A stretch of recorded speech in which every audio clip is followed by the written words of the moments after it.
Halo teman cendekiawan, di sini aku sama teman-teman mau ngajelasin tentang gelombang radio.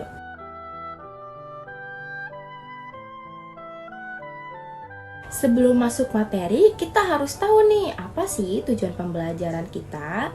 Di sini kita akan menganalisis fenomena radiasi elektromagnetik, pemanfaatannya dalam teknologi, dan dampaknya di kehidupan. Yang kedua, mempresentasikan dampak radiasi elektromagnetik termasuk cahaya pada kehidupan sehari-hari. Nah, di sini ada 5 materi nih yang bakal kita bahas.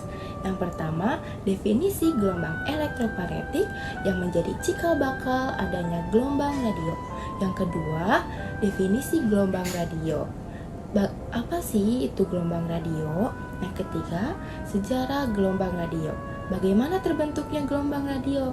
Yang keempat, karakteristik gelombang radio dan berdasarkan rambatnya.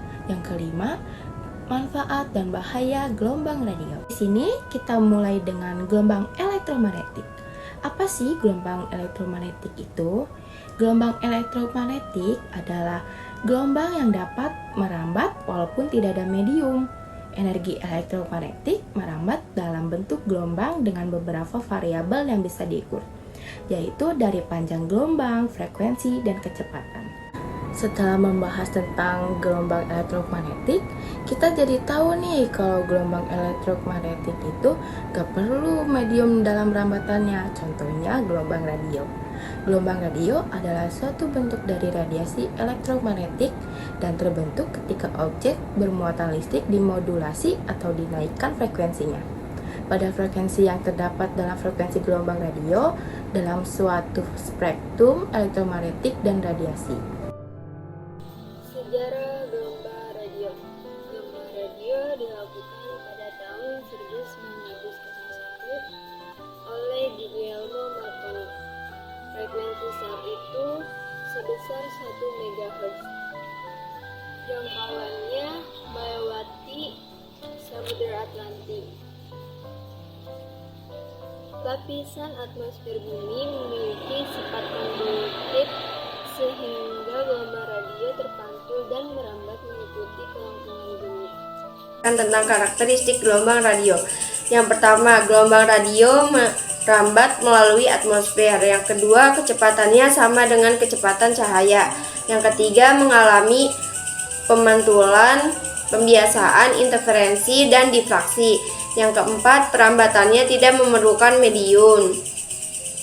Yang kelima, arah perambatannya tidak dipengaruhi medan listrik dan medan magnet. Dan yang terakhir, dapat mengalami polarisasi. Adapun karakteristik gelombang radio berdasarkan rambatannya. Yang pertama ada gelombang tanah, surface wave atau ground wave, yaitu gelombang yang perambatannya selalu mengikuti permukaan bumi atau tanah. Gelombang yang frekuensinya kurang dari 3 MHz. Yang kedua, gelombang ruang atau space wave. Gelombang yang perambatannya dari antena pemancar ke antena penerima melalui ruang bebas. Gelombang yang frekuensinya 3 MHz. Yang ketiga, gelombang angkasa atau sky wave. Gelombang radio yang merambat langsung ke atas bumi ke dalam atmosfer. Gelombang yang frekuensi 300 MHz. Apa saja manfaat gelombang radio? Gelombang radio sangat berguna untuk mengirimkan berbagai macam kebutuhan informasi dalam bentuk sinyal. Gelombang radio memiliki banyak manfaat dalam kehidupan, termasuk dalam mengoptimalkan kinerja dari alat-alat elektronik. Selanjutnya, saya akan menjelaskan dampak negatif gelombang radio. Salah satunya elektromagnetik radio handphone. Beresiko menyebabkan kelainan, jaringan, dan metabolisme sel saraf di otak. Meski begitu, dampaknya bisa mengganggu tumbuh kembang anak. Masih harus dilakukan penelitian lanjutan. Radiasi yang kuat akan menembus ruang hampa dan jaringan di otak.